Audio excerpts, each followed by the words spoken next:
কিন্তু আদমশুমারিতে মুসলমানের সংখ্যা বেশি, আমলশুমারিতে যায় দেখেন। এজন্যই তো আমাদের দেশের ফজরের নামাজে লোক নাই, জুমার নামাজে লোক ভরা। আজকে আপনাদের এলাকায় জুমার নামাজে লোক হয়েছে না? 5 তলা মসজিদও হয় যদি ভরে যায়, 4 তলা মসজিদ ভরে যায়, আর 2 তলা মসজিদ হলে বইরা তো রাস্তাঘাট ভরপুর হয়ে যায়। ফজরের নামাজের দিকে তাকাইলে মনে হয় দেশের সব নাস্তিক, আর জুমার নামাজের দিকে তাকাইলে মনে হয় দেশের সব ইমানদার আর নেককার। তার মানে আমাদের দেশের মানুষরা মনে করে ইমানদার হওয়ার জন্য জুমার নামাজটাই শর্ত। কথা বোঝেন নেই? মানে জুমা পড়ছি মানে আমি মুসলমান ইমানদার, এই জন্য চোরও জুমার নামাজ পড়ে, এই জন্য রাত্রেবেলা আপনার এলাকায় চুরি করে ডাকাতি করে, এগুলোও জুমার নামাজ আদায় করে। আরে ভাই, আমরা নামাজের গল্প অনেক শুনছি, 70 রাকাত তাহাজ্জুদের গল্প আমাদের কানে আসছে, তাই বলে কি ইমানদার?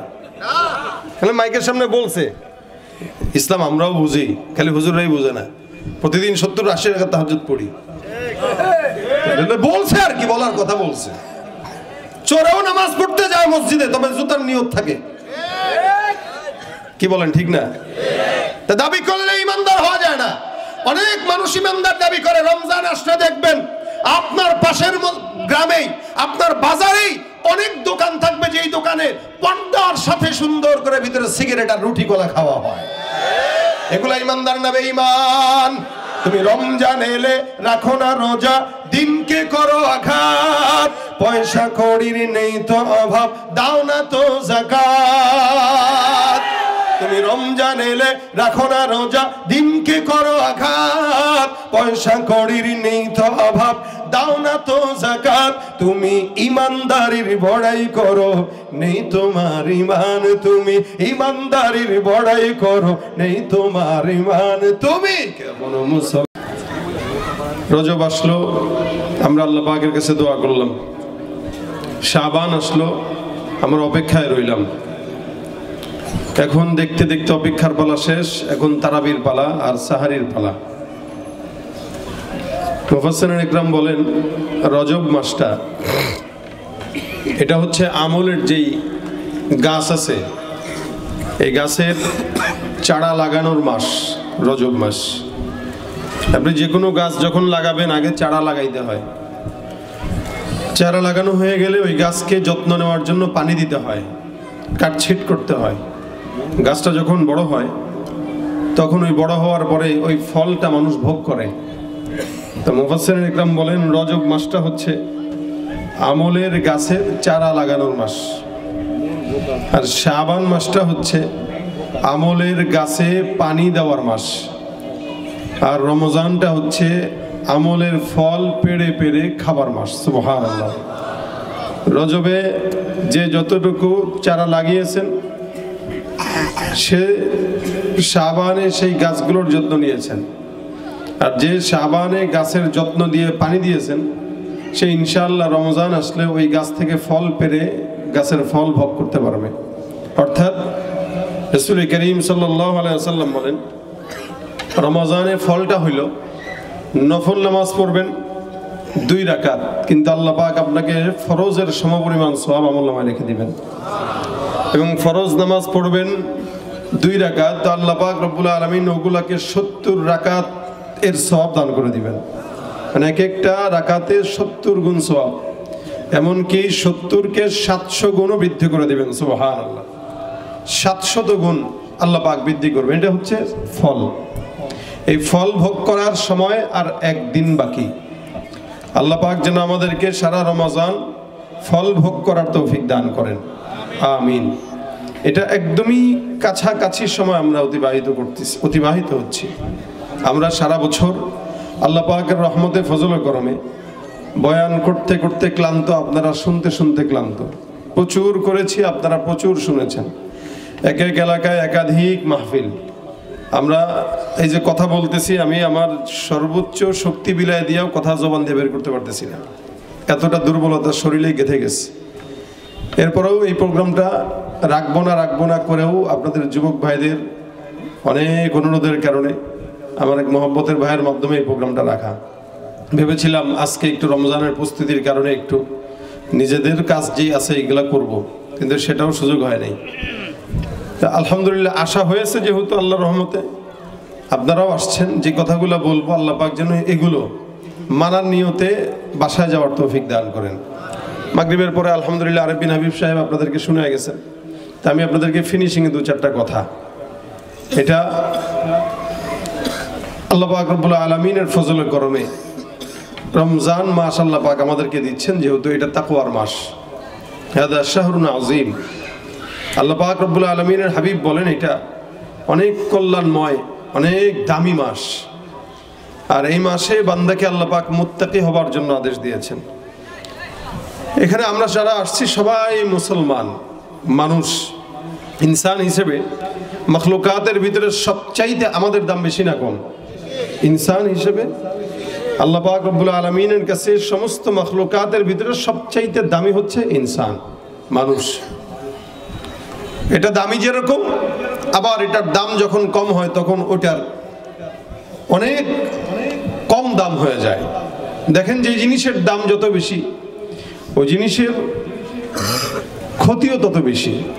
যেমন আমাদের এই সমাজে যানবাহন হিসেবে রিক্সাও আছে, আবার বিমানও আছে, হেলিকপ্টারও আছে। সবচাইতে নিরাপদ ভ্রমণের জন্য যানবাহন হলো বিমান। আপনারা অনেকে জানেন কিনা জানি না, অনেকে বিমানকে ভয় পায়, কিন্তু বিমানটা হচ্ছে সবচাইতে নিরাপদ সফর।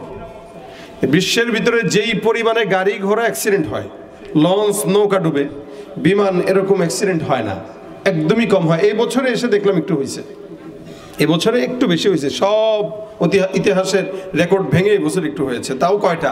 8-10টা বা 20টা 15টা। তো বিমানের যানবাহনের চলাচল সবচেয়ে নিরাপদ, কিন্তু এটা যখন অ্যাক্সিডেন্ট হয় তখন সবচাইতে বেশি ক্ষতি। নিরাপদ যেমন, মরলে অ্যাক্সিডেন্ট হলে মোটামুটি 500-700 মানুষ নিয়েই মরে, এর ভিতরে একজনও বাঁচার অবস্থা থাকে না।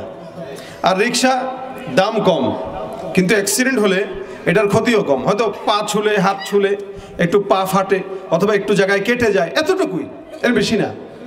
আর বিমান অ্যাক্সিডেন্ট হইলে কোনো উপায় আছে বাঁচার? না। মানুষ দামি, ওর যখন ক্ষতিগ্রস্ত হয়, ও যখন আল্লাহর কাছে কম দামি হয় তখন ওর ক্ষতিটাও বেশি হয়। আর যখন ও আল্লাহ পাকের কাছে দামি হয়ে যায় তখন সে আসমান জমিনের সব কিছুর চেয়ে দামি হয়ে যায়।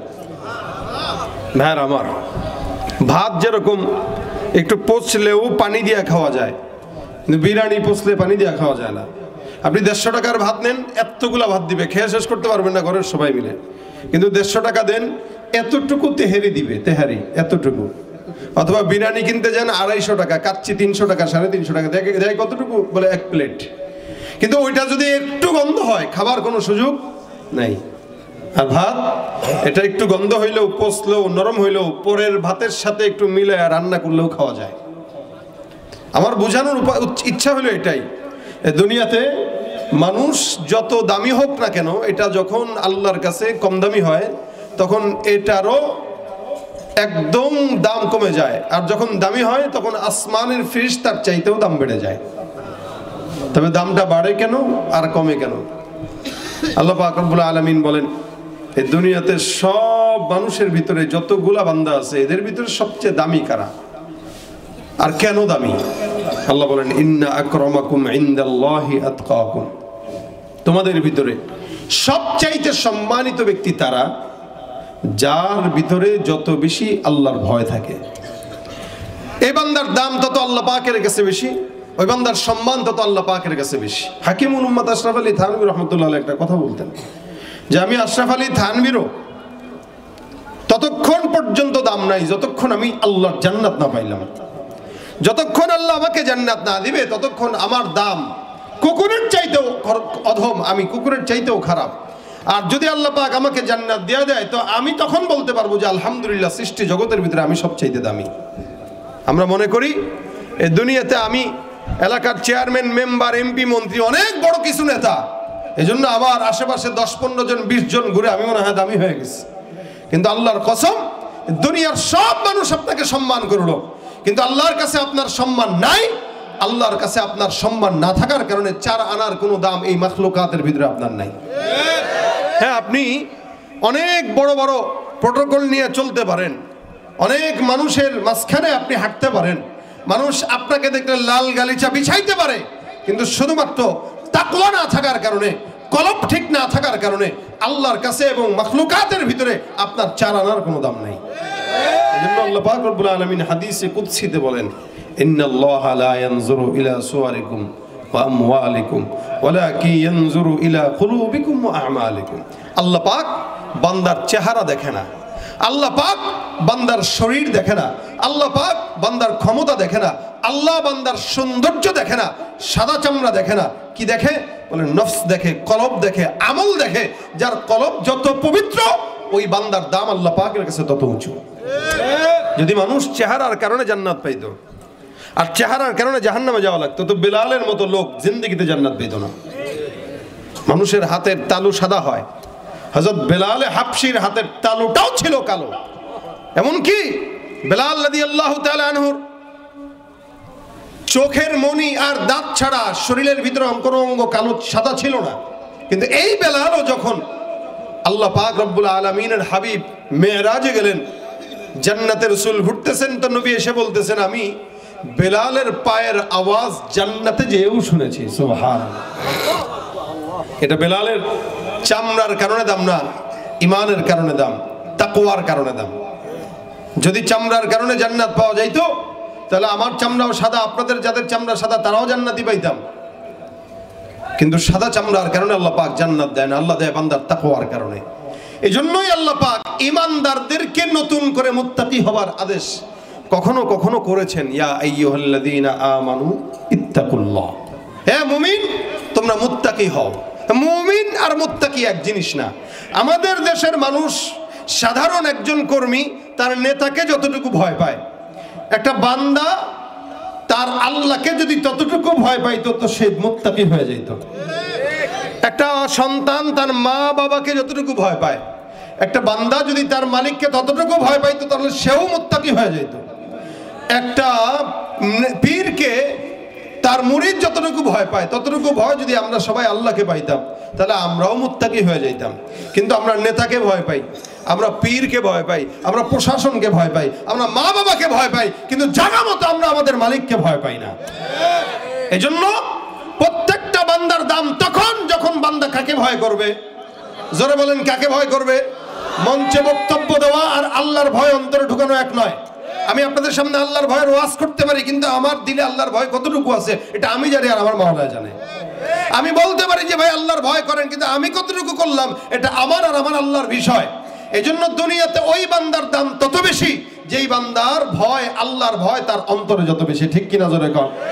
এই জন্য এই দুনিয়াতে চলতে গেলে নেতা আমার বিরুদ্ধে যেতে পারে, দল আমার বিরুদ্ধে যেতে পারে, মা বাবা আমার বিরুদ্ধে যেতে পারে, প্রশাসন আমার বিরুদ্ধে যেতে পারে, কিন্তু ততক্ষণ আমি আমার মাওলার ভয় নিজের ভিতরে ঢুকাবো।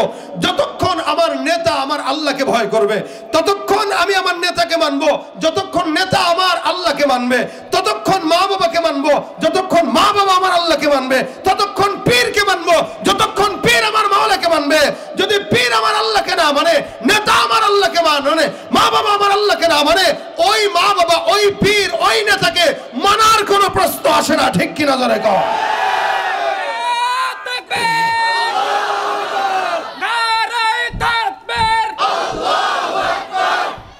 এটা আমাদের ঈমান। কথা বলেন ঠিক কিনা? ভয় করব কাকে? জবানটা খুলে বলেন কাকে? আরো বলেন আল্লাহু আকবার। ভয় যদি একমাত্র ঢুকানো লাগে, কার ভয় ঢুকবে? লড়াইয়ের ওই ময়দানেতে যেতে তোমাকে হবে, প্রয়োজনে সব রক্তটুকু জমিনেই ঢেলে দেবে।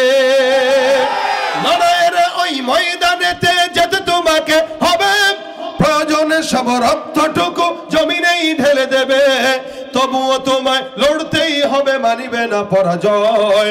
তবুও তোমায় লড়তেই হবে, মানিবে না পরাজয়। বিপ্লব মানে জীবন দেয়া বসে থাকা নয়, সে কোনো দিন আসবে না রে করো যদি ভয়। কথা কয় না?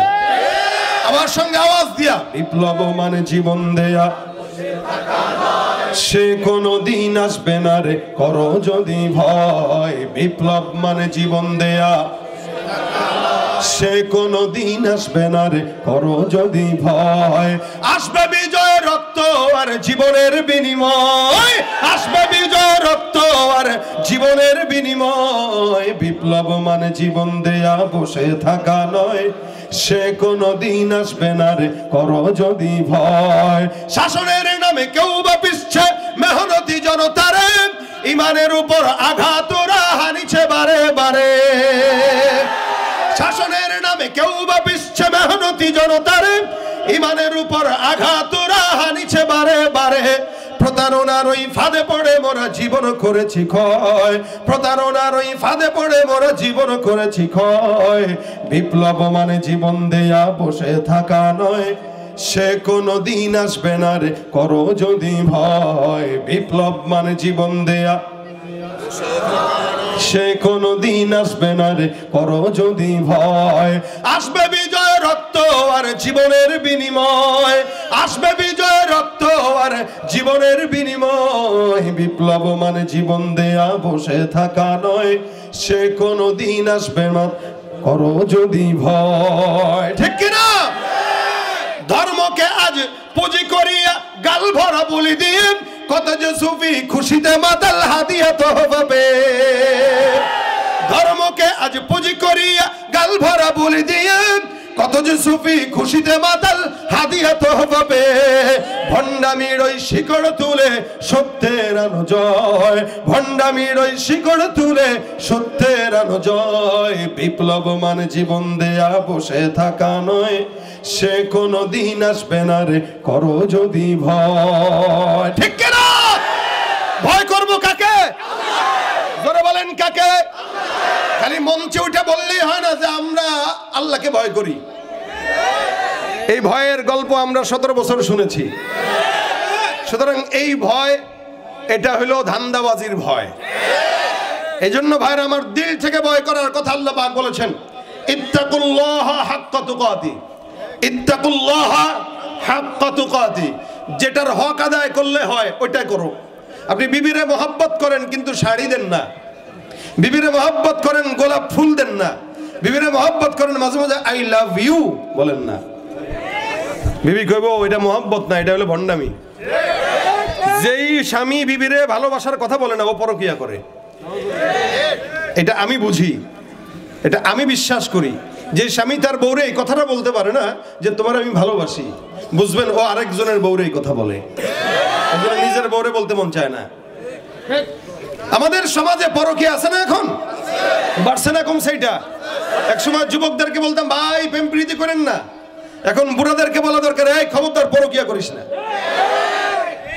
আরো রমজান আসছে, ঈদ আসবে সামনে, দেখবেন সব মানিকগঞ্জের মা বোনরা খালি মার্কেটে ঘুরে। মানিকগঞ্জের কথা কইলাম আর কি, সারা ঢাকা শহর বাংলাদেশের অবস্থা এক। কারণ স্বামী কিনে দিলে এটা পছন্দ হয় না বউ, স্বামী কিনে দিলে তোমার রুচিতে কুত্তায় হাঁকছে, কি কালার দিছো এটা, এটা কোন কালার দিলা, এটা আজীব হাল। অথচ আমাদের মা খালাদেরকে কোনোদিন মার্কেট কি এটা বুঝাইতে পারে নাই আমাদের বাবারা, যেটা দিছে ওইটাই পড়ছে, তেনা দেখ ছিড়া দেখ নাকি।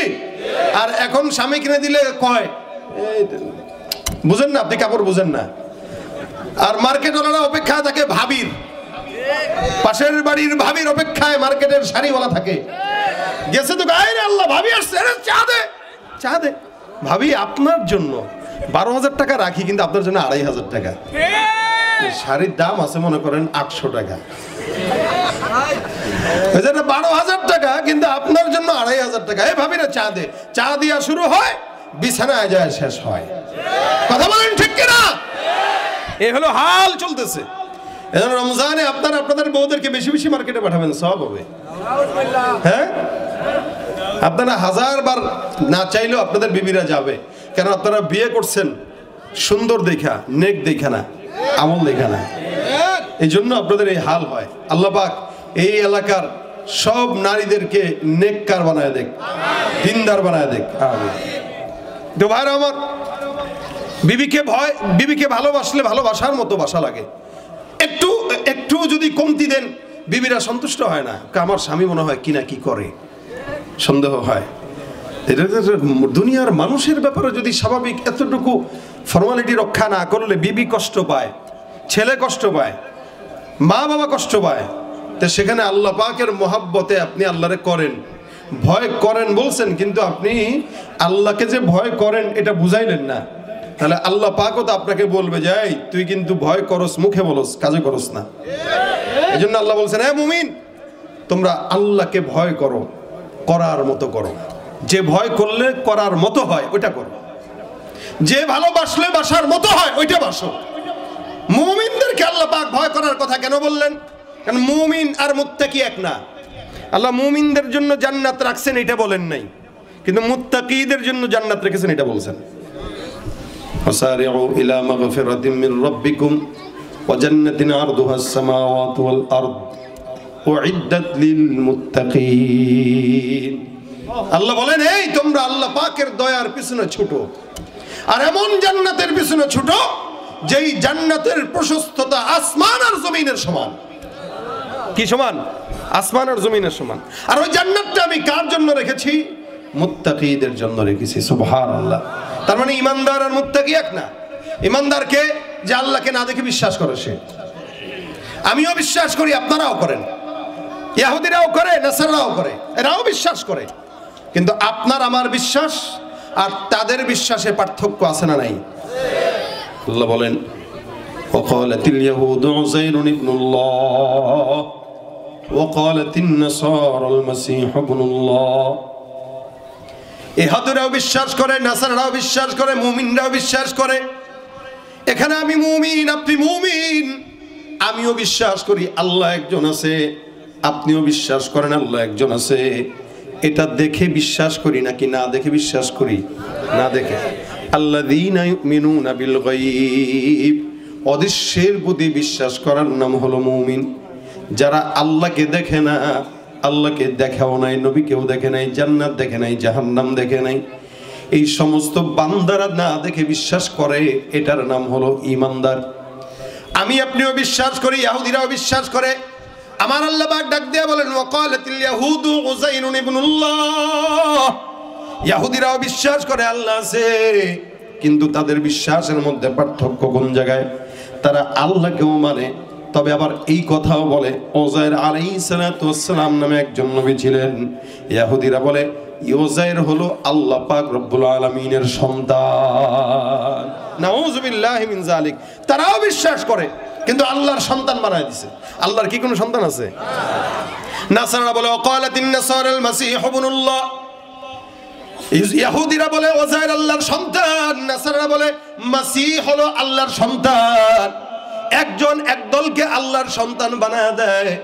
আল্লাহ পাক রব্বুল আলামিন বলেন, কুল হুয়াল্লাহু আহাদ আল্লাহুস সামাদ লাম ইয়ালিদ ওয়া লাম ইউলাদ ওয়া লাম ইয়াকুল লাহু কুফুয়ান আহাদ। আমার আল্লাহ পাক ডাক দেয়া কয়, হে ইমানদার বান্দা, মনে রাখবা আমি আল্লাহ এমন একজন একক আল্লাহ, যে আল্লাহ কারো থেকে জন্ম নেই নাই, কাউকে জন্ম দেইও নাই। সুবহানাল্লাহ। এই বিশ্বাসটা আপনার আমার কলবে আছে না নাই?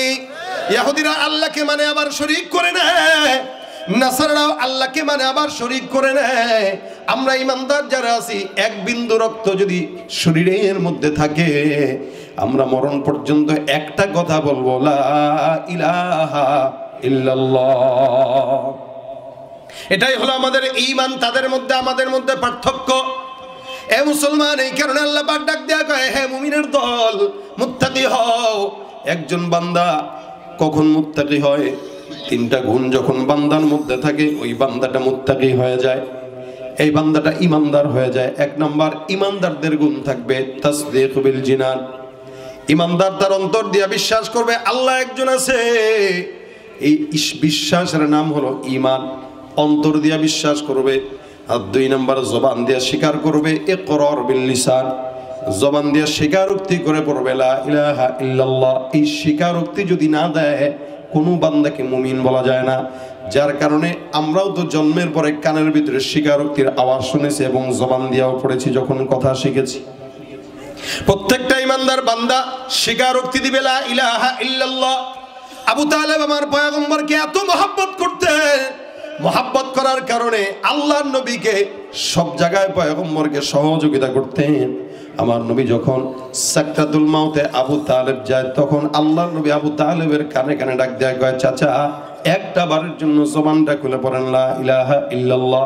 আমি আল্লাহর দরবারে আপনার জন্য নাজাতের ফয়সালা করে জান্নাতের ব্যবস্থা করে দিব।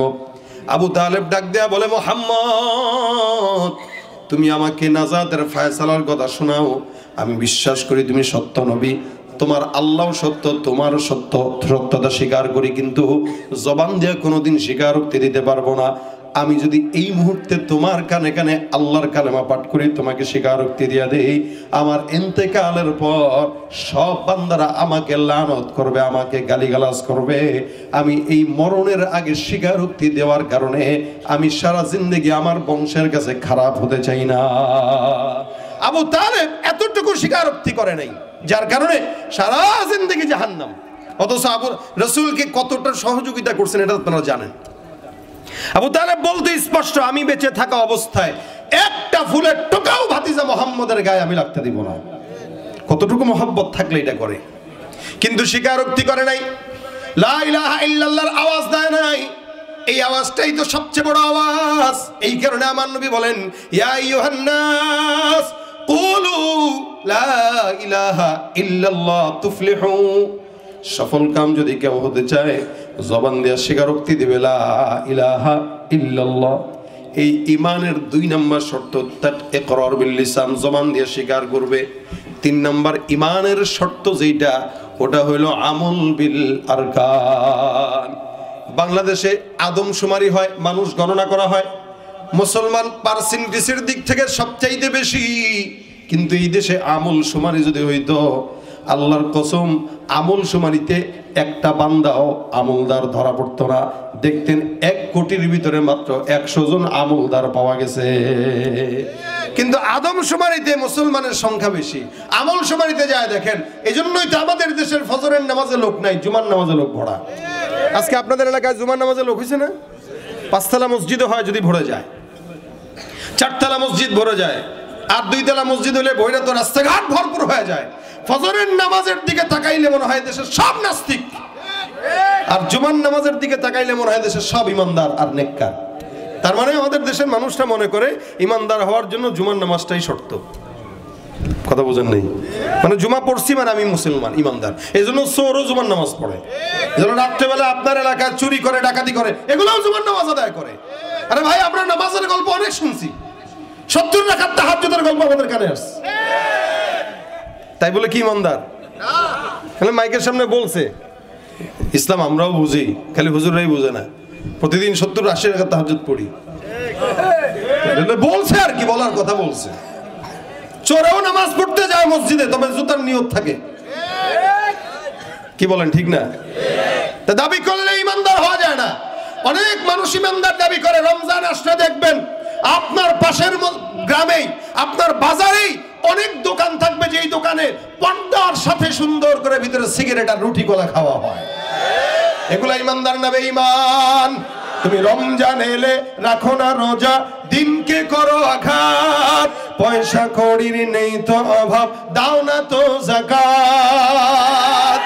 তুমি রমজান এলে রাখো না রোজা, দিনকে করো আঘাত, পয়সা কড়ির নেই তো অভাব, দাও না তো যাকাত। তুমি ইমানদারির বড়াই করো, নেই তোমার ঈমান, তুমি ইমানদারির বড়াই করো, নেই তোমার ঈমান। তুমি কেমন মুসলমান, তুমি কেমন মুসলমান? নামাজের সাথে নাই পরিচয়, মানো না কোরআন, নামাজের সাথে নাই পরিচয়, মানো না কোরআন। তুমি কেমন মুসলমান? পিছনে ঘুমায়, কথা কয় না, ঘুমান। এই সিজনে মাহফিল এটাই শেষ, আর পাইবেন না।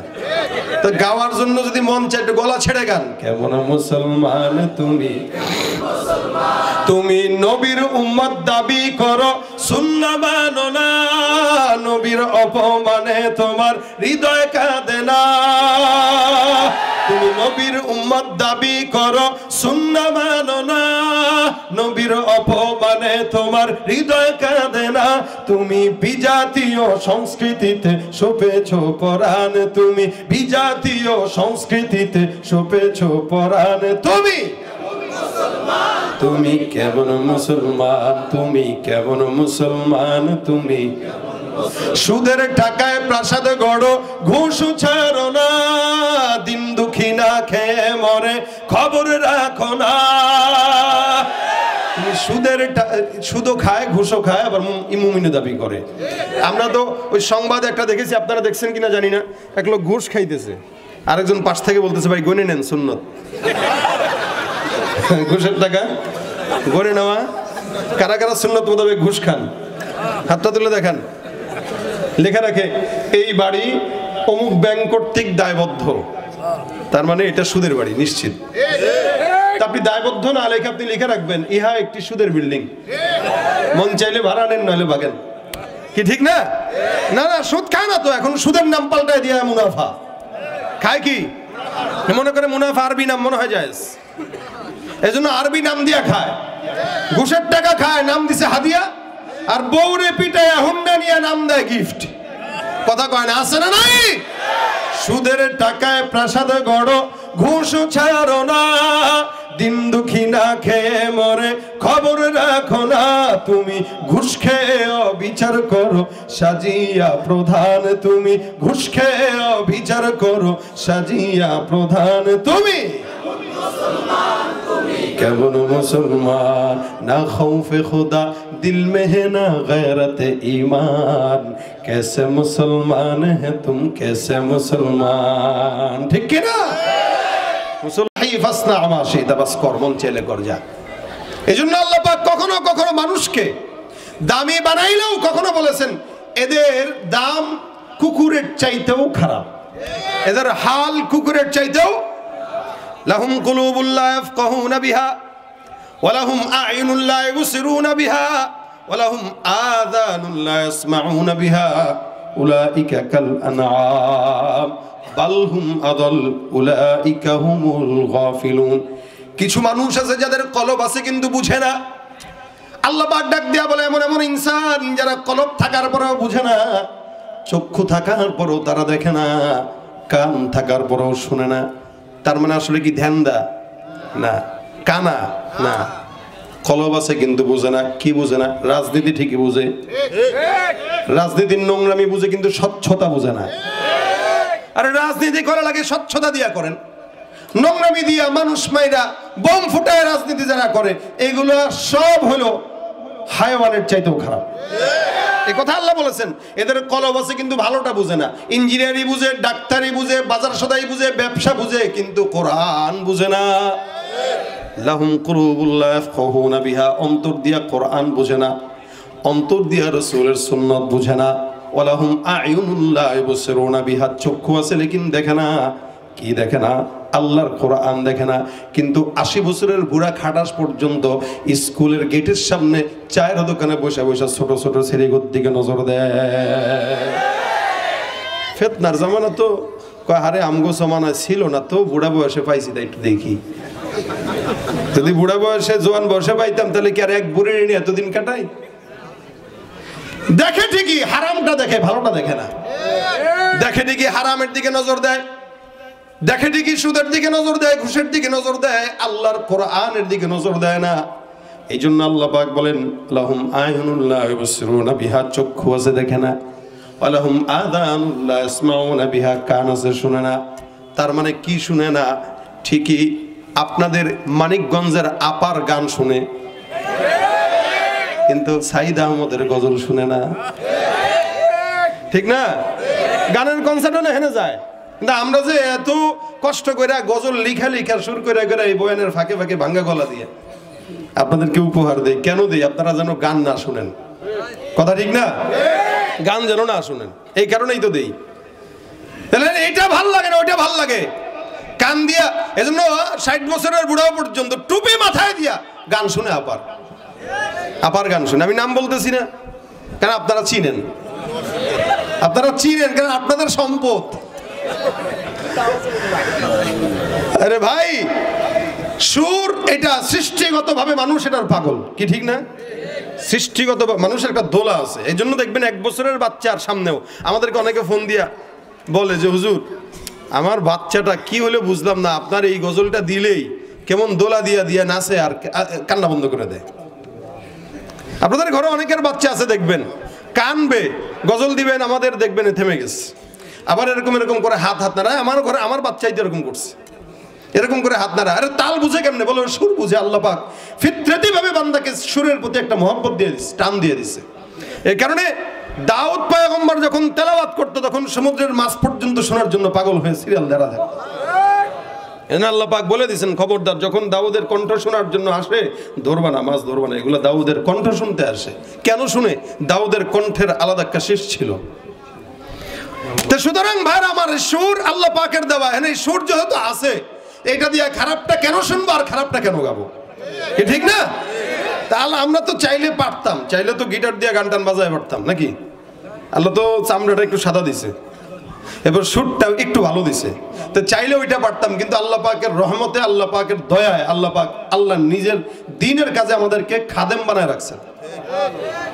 এই ওলামা একরামদেরকে আল্লাহ দ্বীনের খাদেম বানায় রাখছেন। দেখেন, এরা এক একটা মাদ্রাসা পরিচালনা করে, বেতন দেয় ৮,০০০ টাকা, ১০,০০০ টাকা, তাও ৩-৪ মাস বাকি। এরপরও কোনো ইমাম সাহেব চাইলে যদি রিক্সা চালাইতো, মোটামুটি মাস শেষে ৩০,০০০ টাকা পাইতো। কিন্তু মাদ্রাসা বাদ দিয়ে রিক্সা চালাইতে যায় না। কেন যায় না? দ্বীনের মহব্বতে যায় না। সুতরাং আল্লাহ পাক বলেন, এমনি মানুষ হওয়া যায় না। কলব থাকবে, বুঝবা না, কান থাকবে, শুনবা না, দিল থাকবে, বুঝবা না, আর নজর থাকবে, দেখবা না। আল্লাহ পাক বলেন, উলাইকা কাল আনআম। দেখা যায় সুন্দর, দেখা যায় এলাকার নেতা, দেখা যায় এলাকার অমুক ব্যবসায়ী, শিল্পপতি, কিন্তু আল্লাহ বলেন উলাইকা কাল আনআম। এটার ভিতরে, কুকুরের ভিতরে কোনো পার্থক্য নেই। কেমনে? কুকুরেও অন্তর দিয়ে ভালো মন্দ বুঝে না। কুকুরেরও চোখ আছে কিন্তু দেখে না। ছাগলের, গরুর চোখ আছে কিন্তু রাস্তা দিয়া ছেড়ে দিবেন, ও রাস্তা বাদ দিয়া ক্ষেতের মাঝখান দিয়ে হাঁটবে। ওর চোখ তো আছে, তা দেখলো না যে ও দেখছে ঠিকই, কিন্তু ওর বুঝার ক্ষমতা নাই। আর চোখ দিয়া দেখলেও ভালোটা দেখার ক্ষমতা নাই। আবার কি, ওর কান আছে, কিন্তু ওর যদি বলেন এই কানটা ধরে বলেন খবরদার পাশের বাড়ির ভাবির অথবা পাশের বাড়ির ভাইয়ের ক্ষেতের ভিতরে খবরদার মুখ দিবি না, ও কি শুনবে আপনার কথা?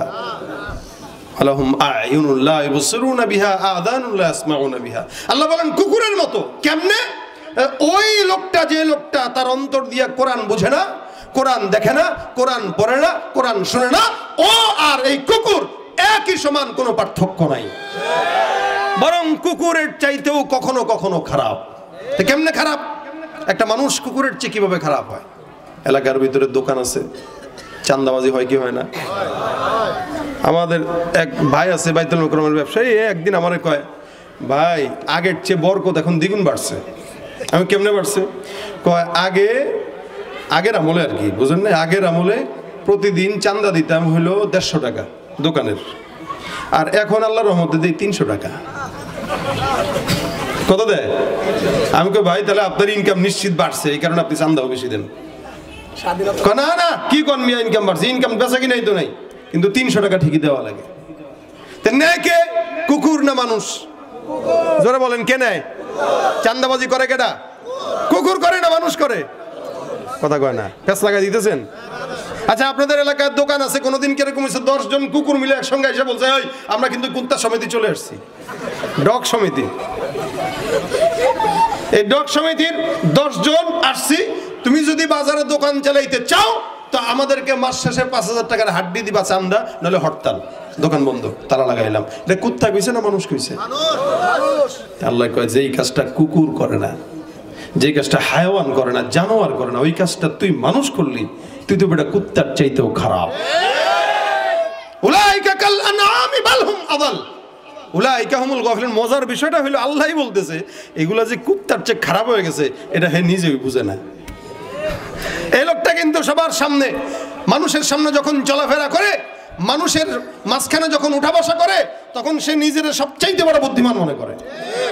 রে মিয়া বুঝেন আপনি কসু, হুজুর মানুষ তো বলদা। ব্যবসা বাণিজ্য করতে গেলে কিছু মিশাইতে হয়, নাহলে ব্যবসা হয় না। কথা কয় না? মানে হুজুর একটা পাশে ব্যবসা দিছে আর সেও দিছে। শুনেন মিয়া, ব্যবসা করতে আসছেন তো নতুন মানুষ, লাইটিং রাখবেন বেশি, নলে কাপড়টা চায় না যে বোঝা যাবে। আর লাইটিং বেশি রাখলে এই চায়না কাপড় হইলেও জাপানি বলে চালায় দেওয়া যাবে। আপনি তো হুজুর মানুষ, মোল্লা মানুষ, একটু ব্যাকখলি আছেন, এগুলা শিখেন, এগুলো ২ নাম্বারই না, এগুলো হলো হিকমত।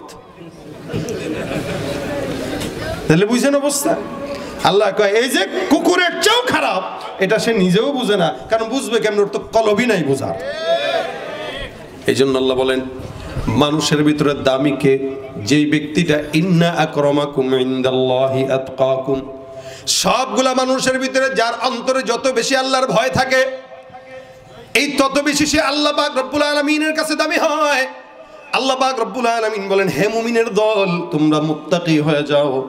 ইমানদারদের 3টা গুণ থাকবে। 1 নাম্বার অন্তর দিয়া বিশ্বাস করবে, 2 নাম্বার জবান দিয়ে স্বীকার করবে, 3 নাম্বার আল্লাহ পাক যত হুকুম হাকাম দিয়েছেন সব কিছু পুঙ্খানু মানবে। এই 3টা গুণ হয়ে গেছে, এখন আপনি ইমানদার হইছেন, মুত্তাকি হন নাই।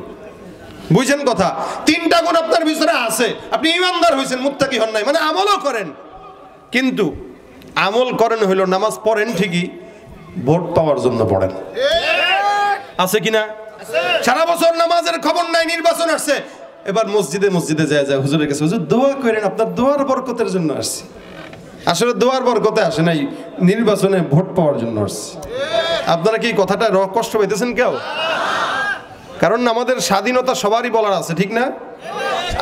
আমার স্বাধীনতা আমার বলার আছে না? তা আমিও আমার নিজের স্বাধীনতার কথা বলতে পারবো। এদেশে আমরা 53 বছর দেখেছি, কোনো শান্তি আমরা পাই নাই, আমরা কেউ শান্তি পাই নাই, আমরা কথা বলার স্বাধীনতাও পাই নাই, এখনো পর্যন্ত কথা বলার স্বাধীনতা নাই। আমরা দেখছি এটা ততক্ষণ পর্যন্ত স্বাধীনতা পাবো না যতক্ষণ এদেশে কোরআন সুন্নাহর আইন না পাস হবে। আমি আমার স্বাধীনতার কথা বলি, বাংলাদেশে যদি স্বাধীনতা পেতে চান, এদেশকে যদি আপনারা ইসলামের চূড়ান্ত পর্যায়ে নিতে চান এবং এদেশে চোর বাটপার দুর্নীতিবাজদের দখলদার থেকে আমার দেশকে মুক্ত করতে চান, আগামীর বাংলাদেশকে কোরআন সুন্নাহর বাইরে যদি চালান, কোশ্চেন কালেও স্বাধীনতা আপনারা পাবেন না, শান্তিও আশা করা যায় না। ঠিক কিনা? যারা আসবে যারা যাবে তারা সবাই একই। আমরা কোনোদিন এদেরকে ক্ষমতায় বসাইলেও উঠাইলেও আমরা শান্তি আশা করতে পারি না, কারণ যেই দেশে আল্লাহর কোরআন রাসূলের আইন ছাড়া অন্য কোনো আইন বাস্তবায়ন হয় ওই দেশে কোনোদিন শান্তি আশা করা যায় না। যাদের হাতে যায় ক্ষমতা দেশ যেন বাপের ভিটা, রাখতে চেয়ার শুরু করে বিদেশিদের পাচাটা। যাদের হাতে যায় ক্ষমতা দেশ যেন বাপের ভিটা, রাখতে চেয়ার শুরু করে বিদেশিদের পাচাটা। বিদেশিদের কথা মতো চালায় ওরা নিজের দেশ, দেখতে দেখতে গোল্লায় গেল আমার সোনার বাংলাদেশ। একটু রাগ করছেন কে? হাতটা তুলেন। যে আমি তো অমুক দলের, আমি তো তমুক দলের। ভাই দলের হন, ইসলামের উপরে কোনো দল হতে পারে না। সবচেয়ে বড় দল হলো ইসলামী দল। কথা ঠিক কিনা? আমরা ইসলামের জন্য খাটবো, ইসলামের জন্য রক্ত দেব। এই 2024-এ নতুন বাংলাদেশ গঠন করার জন্য যেভাবে বাংলার দামাল ছেলেরা জীবন দিয়েছে, আগামীর বাংলাদেশ ইসলামের করার জন্য আবারও জীবন দেওয়া লাগলে 1 কোটি রক্ত দেওয়ার জন্য তৈয়ার কারা কারা থাকবো? তো হাত তুলে দেখায় দাও।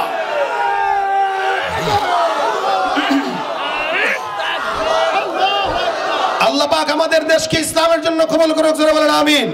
কেউ দিল না সবাই নিল, আমরা যে কলুর বলদ, সারা বছর নেয় না খবর, নির্বাচনে খুব দরদ। কেউ দিল না সবাই নিল, আমরা যে কলুর বলদ, সারা বছর নেয় না খবর, নির্বাচনে খুব দরদ। নির্বাচনের আগে নেতা ধরে কত রকম বেশ, দেখতে দেখতে গোল্লায় গেল আমার সোনার, দেখতে দেখতে গোল্লায় গেল আমার সোনার। একে একে শেষ করেছি সবার দেখা হইল শেষ, দেখতে দেখতে গোল্লায় গেল আমার সোনার বাংলাদেশ, দেখতে দেখতে গোল্লায় গেল আমার সোনার বাংলাদেশ। ঠিক কিনা ভাইরা আমার? এই জন্য আল্লাহ পাক রব্বুল আলামিন বলেন, বান্দা প্রত্যেকটা ইমানদার তোমরা 3 গুণের কারণে যদিও ইমানদার হয়েছে কিন্তু মুত্তাকি হও নাই। এখন মুত্তাকি হওয়ার জন্য কি করা? যেই কাজ করব ওই কাজ একমাত্র আল্লাহর জন্য করব। নামাজ কার জন্য? রোজা কার জন্য? এই তাকওয়ার অন্যতম গুণ হইল যে ইবাদত করবেন, ইবাদতটা আল্লাহ পাকের জন্য করা, অর্থাৎ ছোট থেকে ছোট কোনো কাজ আল্লাহর জন্য। আর এই তাকওয়ার সঙ্গে রমজানের গভীর সম্পর্ক আছে। এই কারণে আল্লাহ পাক আরেক জায়গায় বলেন, কুতিবা আলাইকুমুস সিয়াম কামা কুতিবা আলাল্লাযীনা মিন ক্বাবলিকুম লাআল্লাকুম তাত্তাকুন। তোমাদের উপরেও ফরজ, আবার অন্যদের উপরেও ফরজ করেছিলাম। কেন? যাতে সব মানুষগুলো মুত্তাকি হইতে পারে। দেখেন, রমজানে কোন ইমানদার বান্দা যদি রোজা রাখে, সে যদি মোটা হয়, যে লোকটা মোটা, অনেক মোটা, এই লোকটা খাইলেও বোঝা যায় না, না খাইলেও বোঝা যায় না। মোটা মানুষ সারাদিন না খাইলেও বোঝা যায় না। না আমি আপনি চেহারা দেখলে বুঝবেন যে হুজুর মনে খাইতেছে না ঠিক মতো। তাহলে এটা হইলো চিকন মানুষ আর মোটার ভিতরে পার্থক্য। একটা মোটা লোক রমজানে যেহেতু খাইলেও বোঝা যাচ্ছে না, না খাইলেও বোঝা যাচ্ছে না, এই লোকটা যদি রমজান মাসে সকালবেলা ভরপুর পেটে খাবার টাবার ঢুকে এসে আপনাকে আমি রোজাদার, আপনি কি বুঝবেন? বোঝার উপায় নাই তো। কিন্তু এই লোকটাও রোজার মাসে রোজা রাখা অবস্থায় সে কিন্তু গোসল করায় যায়, গোসল করার জন্য চাইলে কিন্তু পানি খাইতে পারে, কিন্তু সে খায় না। সে চাইলে সকালবেলা সবাই যখন ঘুমাইলো তখন কিন্তু সে চাইলে রান্নাঘরে যায় খাবার খেতে পারে, কিন্তু সে খায় না। কেন খায় না? সে চিন্তা করে কেউ না দেখলেও আল্লাহ দেখতেছে। এই যে এই চিন্তাটা রমজানে রোজা রাখা হালতে, এই যে দিলের এই হালাতটা রমজান ছাড়া অন্য সময় আসে না, এটা রোজা রাখা অবস্থায় হয়। এই কারণে আল্লাহ পাক বলেন, রোজাদার বান্দা শুধুমাত্র আমার জন্য রোজা রাখে, যার কারণে ওয়ানা আজিজি বি, এটার যে পুরস্কার এটা আমি আমার নিজের হাতে দান করব। সুবহানাল্লাহ।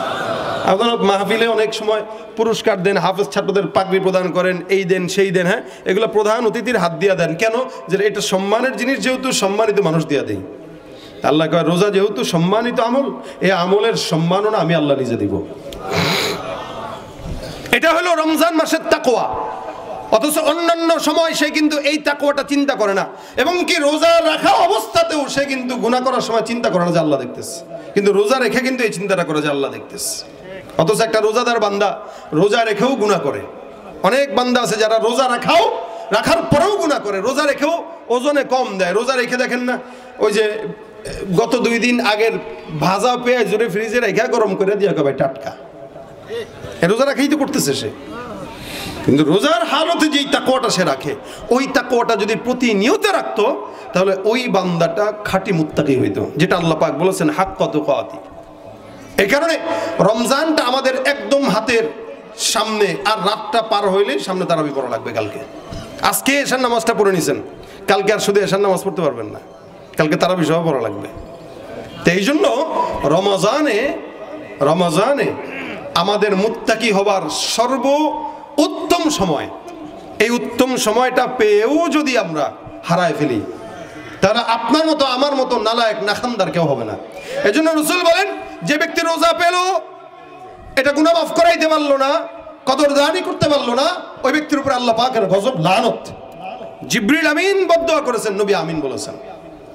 সুতরাং ভাইরা আমার, এখানে যে সমস্ত যুবকরা আছেন, মুরব্বীরা আছেন, যারাই থাকেন না কেন, আমরা আজকে রাত্রে বাসায় যে অথবা কালকে আমরা সুন্দর করে একটা কাজ করতে পারি, আমরা প্ল্যানিং করতে পারি, একটা সূচিপত্র করতে পারি যে আমার রমজানটা কিভাবে চলবে, আমি কিভাবে চালাবো রমজান, কতটুকু বাহিরে যাব, কতটুকু ইবাদত করব, প্রতিদিন কি কি আমল করব, এটা একটা সূচিপত্র যদি থাকে তাহলে এটা আমাদের জন্য অনেক বড় একটা সুফল থাকবে। রমজান মাসে কিভাবে দিন কাটাবেন, মোবাইলের পিছনে কতটুকু সময় দেওয়া দরকার, মোবাইল আমিও চালাই, আপনারাও চালান, সবাই চালায়, এটা প্রয়োজন, কিন্তু রমজানে কতটুকু এই প্রয়োজনটা ব্যবহার করব, কতটুকু রমজানে ফেসবুকে সময় দেব, কতটুকু ইউটিউবে সময় দেব, কতটুকু কোরআনের পিছনে সময় দেব, এগুলো একটু যদি আপনার খাতা কলমে লেখা থাকে আর ঘরের দরজায় আটকানো থাকে, আপনার জন্য অনেকটা সহজ হয়ে যাবে। অনেক সময় খালি মুখে মুখে আমরা বলি, কিন্তু যখন আরেকজন আমাকে মনে করা দেয়, মুজাকারা হয়, তখন আমলের প্রতি জজবা বাড়ে। এই জন্য মুজাকারাটার বিকল্প কোনো কিছু নাই। আজকে বাসায় যে একটু সুন্দর করে সময়সূচি বানান যে আমরা কালকে থেকে কি করব, সকালবেলা ফজরের নামাজের আগ মুহূর্তে উঠা সাহারি করব। সাহারি অবশ্যই করব, কারণ সাহারি এটা সুন্নাহ। রাসূল সাল্লাল্লাহু আলাইহি ওয়াসাল্লাম সাহারি করতে বলছেন একটু দেরিতে, ইফতার করতে বলছেন একটু আগে। তো সাহারি টাহারি করে একটু সুন্দর করে তেলাওয়াত করলাম, নামাজটা ফজরের জামাতের সঙ্গে আদায় করলাম, এসে একটু রেস্ট নিয়ে তারপরে কি করব, নিজের কার্যক্রম করলাম, এরপর জোহরের নামাজটা আবার জামাতে আদায় করলাম। রমজানে নিয়ত করব প্রত্যেক দিন প্রত্যেকটা ওয়াক্ত নামাজের পরে অন্তত 100 বার করে ইস্তেগফার পড়া। কেন? কারণ আমাদের যত গুনাহ আছে এগুলো তো মাফ করা দরকার। এই বেশি বেশি ইস্তেগফার যদি রমজানে করি, প্রতিদিন যদি 500 বার করেন, ইনশাআল্লাহ আল্লাহ পাক মাফ করবেন। প্রতিদিন 500 বার। এটা 5 ওয়াক্ত নামাজের পরে 100 বার করে আপনি পড়বেন, এটা আপনার লাজম বানায় নেবেন, লাজম বানায় নেবেন। আসরের নামাজ পড়ে জামাতের সঙ্গে আদায় করে বাসায় প্রত্যেকদিন একটু বিবির সঙ্গে ইফতারের কাজে একটু সহযোগিতা করেন, করে আগে আগে ইফতার আইটেম জোগাড় করে বাচ্চাদেরকে নিয়ে বসে একটু আল্লাহর কাছে মোনাজাত করেন। ঘরের ফ্যামিলির সাথে বিবি, বাচ্চা, মা, বাবা, সন্তান সহ একসাথে বসে করেন। রাসূল বলেন এই সময় বান্দা যেই দোয়া করে আল্লাহ পাক কবুল করে নেবেন। এবং ইফতারের আগ মুহূর্তটা আল্লাহ পাক বান্দার জন্য একটা খুশির সংবাদের সময় দিয়েছেন। এই সময় বান্দা খুশি হয়। আমরা তো ইফতারের আইটেম খাইতে খাইতে গোছাইতে গোছাইতে ইফতারের সময় পার হয়ে যায়, এবং আইটেমের অভাব নাই। মোটামুটি 20 পদের আইটেম না হলে ইফতার জমেই না। রাসূল সাল্লাল্লাহু আলাইহি ওয়াসাল্লাম প্রত্যেক দিন 3টা খেজুর দিয়ে ইফতার করতেন, কখনো ভিজা খেজুর, কখনো শুকনা খেজুর, কখনো শুধুমাত্র 1 ঢোক পানি। এটা রাসূলের ইফতারের সুন্নাহ ছিল। আর আমাদের ইফতারের আইটেম দেখলে একটু গাজার কথা চিন্তা করেন, ইফতার করার সময় মানুষের কথা চিন্তা করেন, সব প্রকাশ হয়ে যাবে। আমাদের দেশে এখন ইফতারের পার্টি নামে একটা বেদাত চালু হয়েছে, ইফতার পার্টি। এই ইফতার পার্টির ভিতরে সব বেরোজগারগুলো যায় সিরিয়াল ধরে, কোন রোজাদাররা ওখানে যায় কম। আর নেতারা যায় স্লোগান দিতে দিতে, বক্তব্য দিতে দিতে আজান দিয়ে দেয়। এরপরে হুজুর কয় এই আজানের ইফতারি সময় হয়ে গেছে, এবার মুনাজাত ধরেন। মুনাজাত ধরে ধরে মোটামুটি আজান শেষ, তখন ধরে ইফতার শুরু করা। সুন্নার খেলাফ কাজ ওখানে চলে, এটার নাম দিয়েছে ইফতার পার্টি।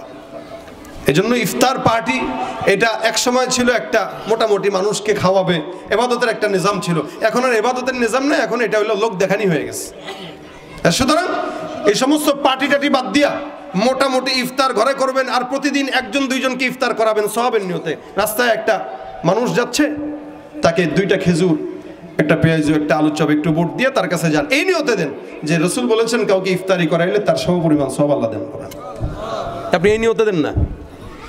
তো প্রত্যেক দিন অন্তত ইফতারের আগে দোয়া করবেন, ইফতারের পরে সুন্দর করে একটু কায়রোলের বিশ্রাম নিয়ে এরপরে তারাবির নামাজে যান। কয় রাকাত পড়বেন? 20 রাকাত ইনশাআল্লাহ, 20 রাকাত তারাবি। আর তারাবিটায় একটু লক্ষ্য রাখবেন, যেই মসজিদে যত ধীরে স্থিরে এবং আসানের সাথে তার তিলের সাথে তারাবি পড়া হয় না, ওই মসজিদে তারাবি পড়ান। আমাদের সমাজের লোকেরা এখন তারাবির নামাজ যদি একটু ধীরে হয়, পিছনে সব যক্ষা রোগী শুরু হয়ে যায়, যক্ষা রোগ কাশতে কাশতে শেষ। কয় এই হুজুরের ঠিক নেই, এই হুজুরে খালি আস্তে আস্তে পড়ে, এরকম হাফেজের কাতারেই পড়ে না। আর যে হাফেজ যত বেশি দ্রুত পড়ে, মনে করে এই হুজুর মনে হয় বাংলাদেশে 1 নম্বর হাফেজ। ওরে সুবহানাল্লাহ, আলহামদুলিল্লাহ শুরু করছে আর জল্লিন দিয়ে শেষ করছে, মাঝখানে কি পড়ছে হুজুরও বুঝে নাই, আমরাও বুঝি নাই। এটা কি তারাবি না ফাইজদামি বলেন তো ভাইরা আমার? এই জন্য আল্লাহ পাক রব্বুল আলামিনের এই রমজান মাসটাকে আমরা সুন্দর করে প্রত্যেকটা সময় যেন তাকওয়ার সাথে সময় দিয়ে কাটাইতে পারি, আল্লাহ পাক আমাদেরকে সেই তৌফিক দান করুন। জোরে বলেন আমিন। প্রত্যেক মুহূর্তে রমজানে বেশি বেশি কোরআন তেলাওয়াত করা, বেশি বেশি তেলাওয়াত, রমজানে বেশি বেশি তেলাওয়াত করা। আল্লাহ পাক রব্বুল আলামিনের হাবিব রমজানে জিবরিল আমিনকেও শোনাইতেন, রাসূল সাল্লাল্লাহু আলাইহি ওয়াসাল্লাম জিবরিলকে শোনাইতেন। এটা হচ্ছে রাসূল সাল্লাল্লাহু আলাইহি ওয়াসাল্লামের রমজানের তেলাওয়াতের হালত ছিল। এবং রমজানের নবী করিম সাল্লাল্লাহু আলাইহি ওয়াসাল্লাম বাতাসের বেগে দান করতেন, বাতাসের বেগে। আমরা প্রতিদিন চাইলে একটু 100 টাকা 200 টাকা করে রমজানে দান করতে পারি, এটা আমাদের রমজানের আমল হইতে পারে। এই জন্য রমজানে এই সমস্ত আমলগুলো যদি আমরা করি লাগাতার, আশা করা যায় রমজান আমাদেরকে বাকি 11 মাস কিভাবে চলবো ওই পথ বাতলায় দিবে, এবং 11 মাস এই আমলের জজবা নিয়ে আমরা ইনশাআল্লাহ কাটাইতে পারবো। আল্লাহ পাক রব্বুল আলামিন তৌফিক দান করুন, বলেন আমিন।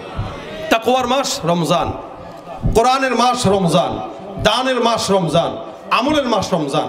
আল্লাহ রাসূল বলেন রমজানের রোজার যে কদর করলো, আল্লাহ পাক কিয়ামতের ময়দানে রাইয়ান নামক দরজা দিয়া আল্লাহ পাক রব্বুল আলামিন ওই সমস্ত রোজাদারদেরকে আল্লাহ পাক এই দরজা দিয়ে প্রবেশ করাবেন, শুধুমাত্র রমজানের রোজাদারদের জন্য। এই রমজান এই দরজা দিয়ে শুধু রোজাদাররা ঢুকবে, এরপরে আর কেউ ঢুকতে পারবে না, এই দরজা বন্ধ। এটা আমাদের জন্য আল্লাহ পাক কতটা পুরস্কার রেখেছেন। এই জন্য রমজানে কোনো প্রকার গুনাহ, বিশেষ করে মোবাইলের গুনাহ আমাদের হয়, আমারও হয়, আপনাদেরও হয়, সবারই হয় কম বেশ। সুতরাং রমজান মাসে আমরা যতটুকু পারি অ্যান্ড্রয়েড সেট থেকে নিজেদেরকে বাঁচায় রাখবো ইনশাআল্লাহ। আমি নিয়ত করেছি, আপনারাও নিয়ত করেন, যতটুকু পারি, বাস মোবাইল যতটুকু দরকার ততটুকু, যতটুকু দরকার ততটুকু, এর বাহিরে আমাদের জন্য কোনো কাজ না হয়। আমরা ইমানদার আছি কিন্তু মুত্তাকি হইতে পারি নাই, এই জন্য মুত্তাকি যেন হবার তৌফিক আল্লাহ পাক রব্বুল আলামিন দান করে, বলেন আমিন।